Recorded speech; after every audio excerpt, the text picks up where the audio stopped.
We've spent several years training people on communication, on entrepreneurship, on thought leadership. And what we have found is that there seems to be a lot of confusion about the difference in various career options. One in particular that comes up a lot is freelancing. And so I felt it was a good idea to talk about freelancing and demystify what it is and why it may be a suitable career option for some people. Over the years, we have dealt with professionals, executives, aspiring entrepreneurs, and existing business owners. And what we have found is that a lot of people are not completely fulfilled in their current jobs. Many people work in small to medium-sized enterprises or large corporations, and they're finding that over a period of time, their workload is increasing, their key performance indicators are also increasing, and they're finding less and less time for important things like health and family. So if you're someone who is wondering if you should be considering entrepreneurship or freelancing as an option, one of the first things you need to understand is that there is a difference between being a freelancer and being an entrepreneur. When you're an entrepreneur, you have to create a new product or service in the marketplace, or you can bring a product or service that already exists in the marketplace, but you can improve it in at least one factor, which is also called your unique value proposition. But in freelancing, what you're really doing is you are taking a skill set that you already have or a skill set that you are prepared to develop that can be sold to businesses. As a freelance, you would typically have a technical skill set or a skill set that you're prepared to develop so that you can then offer that skill set to new entrepreneurs, existing entrepreneurs, as well as big business owners. So if you've spent years in a medium or large corporation and you have developed a professional expertise that you think can be packaged and can be promoted in the marketplace, in an open marketplace, well then freelancing is something that you could potentially consider as a career option. The main benefit of freelancing is that you have time autonomy and you can choose who you want to work with. Unlike a 9 to 5 where you have to work in a fixed time duration, and you may be working with people, whether it's staff members or your bosses or clients that you don't want to work with.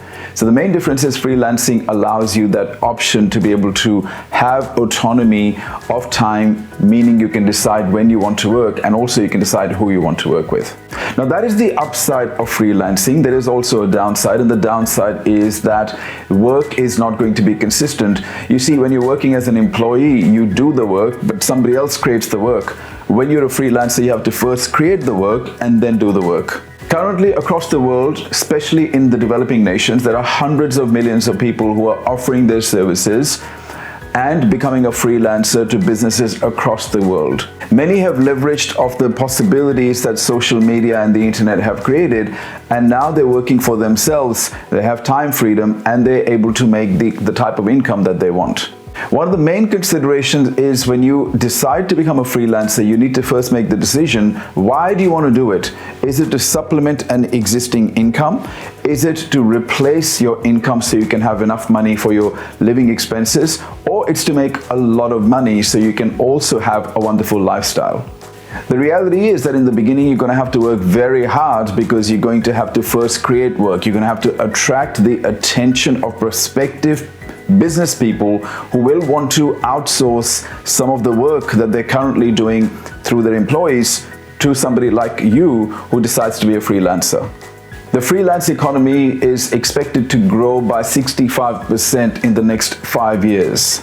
For a lot of businesses, it makes sense to outsource work to a freelancer rather than having somebody in-house, because the cost of employment, when you have somebody on your payroll and you have to take care of them, that cost is very high. And a lot of businesses are starting to realize that it's better for them to be able to work with contract workers like freelancers, where they can just pay them for a job, and when the project or the assignment is no longer there, they can stop paying that person. Whereas a lot of times when business employ a person full-time, they have somebody on their payroll, then even when the business is not very busy and there's not a lot of work coming in, they're obligated to keep that staff member on board, and that can cost the business a lot of money. This is where freelancing can be a very attractive proposition for new entrepreneurs, existing entrepreneurs, as well as business owners.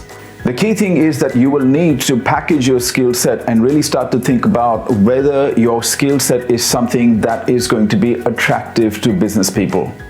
According to Freelancer, the 20 highest paying freelance skills are intellectual property law, legal consulting, financial writing, voice talent, internet security, language translation, software, wireless network implementation, industrial design, API documentation, book cover design, financial modeling, corporate taxes, machine learning, Active Directory programming, Infusionsoft development, Microsoft SQL Server administration, instructional design, data science, and general programming.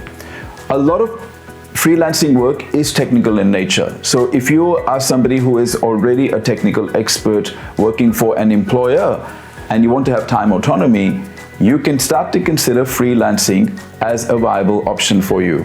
Now, what I generally recommend to people if they're considering freelancing as an option is to not quit their job unless they have enough income coming in and they have regularity of work. What I'm going to be doing now over the next few weeks is to create a series of videos to enable you to understand the pros and cons of freelancing, and if you are planning a transition, what is the best way to do it.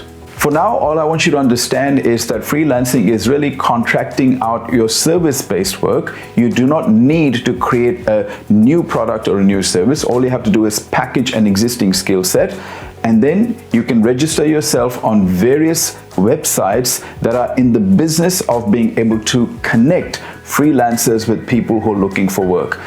Mainly, the services that you provide are services that are going to be employed by business owners, but you're not going to be on their payroll. You can charge either by the hour, you can charge per project, or there are many other remuneration and pricing models that you can consider as well. If you're someone who has made a decision that you don't really want to be a 9-to-5 employee in the long term, but you also cannot see yourself being an entrepreneur or a business owner, and you certainly can't see yourself being a thought leader either, then freelance may be a viable option, especially if you're craving time autonomy. I'm not implying that freelancing is easy. There are going to be many challenges that you're going to face, especially when you're transitioning from a 9-to-5 into freelancing. But the reality is, the more you understand about how freelancing works and the more you understand about challenges and how to position yourself, the more you can plan in such a way that will minimize the disruption to your cash flow and give you that time autonomy that you're after.